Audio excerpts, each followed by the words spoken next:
wabarakatuh. Perkenalkan, nama saya Maulidatun Niza, NIM 231110241179, Prodi S1 Keperawatan Universitas Muhammadiyah Kalimantan Timur semester 4. Jadi pada kali ini saya akan menjelaskan beberapa poin penting ataupun materi mengenai kemuhammadiyahan, yaitu yang pertama pendahuluan, yang kedua pembaharuan dunia Islam, yang ketiga masuknya Islam di Nusantara, dan yang terakhir berdirinya Muhammadiyah. Untuk memenuhi mata kuliah kemuhammadiyahan, dosen pengampu Pak Fitro. Mari disimak videonya. Nah, jadi di sini materi yang akan saya sampaikan yang pertama yaitu pendahuluan. Jadi kemuhammadiyahan ini adalah salah satu mata pelajaran atau kajian yang membahas tentang organisasi Muhammadiyah, baik dari segi sejarah, ideologi, tujuan hingga kontribusinya dalam kehidupan umat Islam dan juga bangsa Indonesia.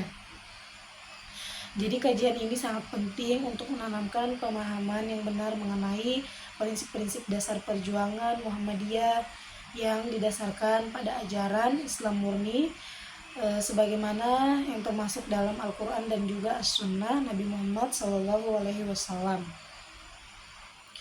Kemudian juga kemuhammadiyahan ini lahir sebagai gerakan tajdid atau pembaharuan Islam yang mencoba menjawab segala tantangan zaman kolonial yang sangat erat dengan ketertinggalan umat praktik keagamaan yang jauh dari ajaran Islam yang murni, kemudian juga serta penjajahan yang merendahkan martabat manusia. Melalui pendidikan, kesehatan, dan juga dakwah, Muhammadiyah hadir untuk membangun masyarakat yang berkemajuan. Dalam pendahuluan ini, penting pula bagi kita untuk memahami bahwa kemuhammadiyahan ini bukan sekedar memahami organisasi saja, tetapi juga untuk menjadikan nilai-nilainya sebagai pedoman hidup, yakni beragama dengan rasional, maju, dan juga berkemajuan. Muhammadiyah juga hadir bukan untuk memecah belah umat, tetapi sebagai pelopor perubahan menuju peradaban Islam yang lebih baik di tengah masyarakat majemuk. Kemudian juga materi yang kedua yang akan saya sampaikan yaitu pembaharuan dunia Islam. Jadi pembaharuan dunia Islam ini adalah sebuah gerakan intelektual dan spiritual yang muncul sebagai respon terhadap kemunduran umat Islam setelah masa kejayaan Islam klasik atau Khilafah Abbasiyah sejak abad ke-18 hingga awal abad ke-20. Berbagai wilayah dunia Islam berada dalam kondisi stagnasi, kolonialisme, serta kebodohan dan keterbelakangan. Para pembaharuan melihat bahwa umat Islam perlu kembali menjadi sumber utama ajaran Islam, yaitu Al-Quran dan juga As-Sunnah, serta meninggalkan taklid buta terhadap pendapat ulama di masa lalu.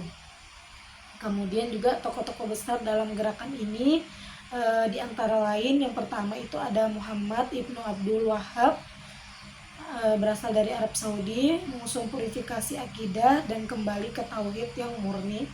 Kemudian ada Jamaluddin Al-Afghani dari Iran, Afghanistan, dan Muhammad Abduh dari Mesir, menyuarakan pentingnya ijtihad, rasionalisme dalam Islam, dan kemajuan sains. Kemudian ada Rashid Ridho dari Mesir, beliau meneruskan gagasan pembaharuan Muhammadiyah Abduh dan semangat modernisasi dan juga rasionalisme Islam. Di dunia Melayu, khususnya Indonesia, gagasan pembaharuan ini masuk melalui para pelajar yang belajar ke Timur Tengah, terutama di Al-Azhar, Kairo, kemudian juga kembali ke tanah air, menyebarkan ide pembaharuan, menentang praktik-praktik keagamaan yang bercampur dengan tahayul, bid'ah, dan khurafat. Muhammadiyah pula lahir dari semangat pembaharuan ini. Pembaharuan dalam Islam tidak berarti mengganti ajaran Islam, tetapi memperbarui pemahaman dan praktik keagamaan agar sesuai dengan semangat zaman, tetap dalam koridor Al-Quran dan juga As-Sunnah. Dan pembaharuan ini juga menjadi fondasi lahirnya Muhammadiyah sebagai gerakan Islam yang modern. Kemudian materi yang ketiga yaitu masuknya Islam di Nusantara. Jadi masuknya Islam di Nusantara ini terjadi melalui proses yang cukup panjang dan juga damai, tidak seperti penyebaran agama di tempat lain yang sering melalui penaklukan militer. Islam masuk ke wilayah Indonesia melalui perdagangan, dakwah, pernikahan, dan pendidikan.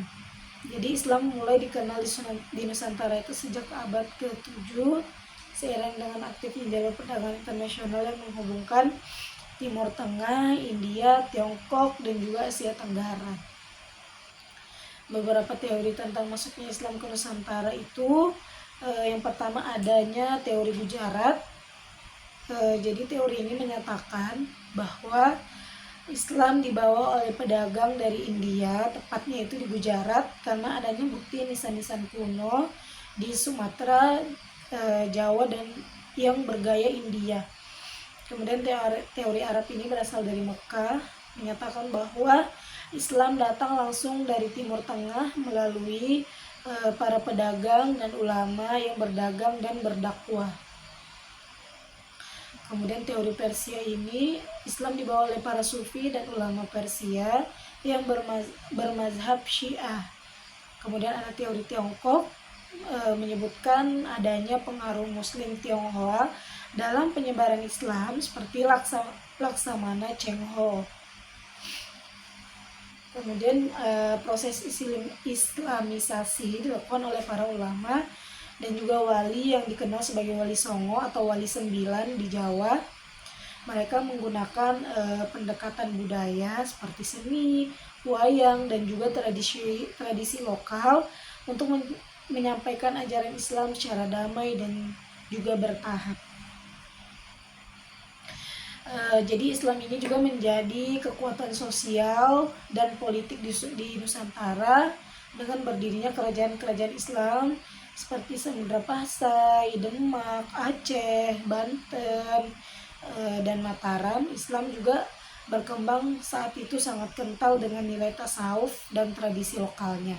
Namun seiring waktu muncul kebutuhan untuk membersihkan ajaran Islam dari praktik-praktik yang dianggap menyimpang, yang kemudian akhirnya melahirkan gerakan pembaharuan seperti Muhammadiyah.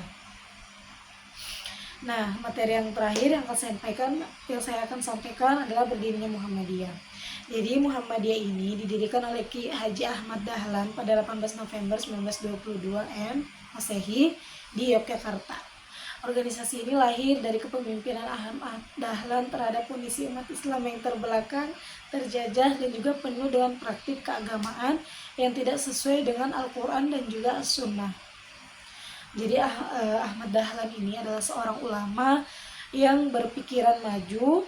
Beliau pernah belajar di Mekah selama beberapa tahun, dan sepulangnya ke Indonesia ia melihat perlunya perubahan dalam cara beragama umat Islam. Beliau juga kemudian mendirikan Muhammadiyah dengan tujuan untuk mengembalikan umat kepada ajaran Islam yang murni dan untuk mencerdaskan kehidupan bangsa melalui pendidikan, sosial, dan juga dakwah. Ciri khas perjuangan Muhammadiyah yaitu diantaranya adanya pendidikan modern. Jadi pendidikan modern ini mendirikan sekolah-sekolah yang memadukan ilmu agama dan juga ilmu umum. Sekolah Muhammadiyah menjadi pelopor pendidikan modern di Indonesia. Kemudian yang kedua adanya kesehatan dan juga sosial, yaitu mendirikan rumah sakit, panti asuhan, dan juga layanan sosial lainnya. Kemudian adanya dakwah amar ma'ruf nahi mungkar, yaitu berdakwah secara rasional dan ilmiah tanpa adanya kekerasan. Kemudian juga tidak berafiliasi politik praktis meskipun anggotanya bisa masuk dalam berbagai partai politik. Muhammadiyah juga dikenal dengan prinsipnya Islam berkemajuan. Artinya Islam itu harus menjadi pendorong kemajuan, bukan penghambat. Islam juga harus memotivasi umat untuk berpikir ilmiah, bekerja keras, dan juga membangun peradaban. Namun saat ini Muhammadiyah telah berkembang menjadi salah satu organisasi Islam terbesar di Indonesia dan juga di dunia dengan ribuan sekolah, rumah sakit, universitas, kemudian juga adanya amal usaha lainnya. Semua ini menjadi bukti nyata bahwa kontribusi Muhammadiyah dalam masyarakat yang berilmu, berakhlak, dan juga berkemajuan.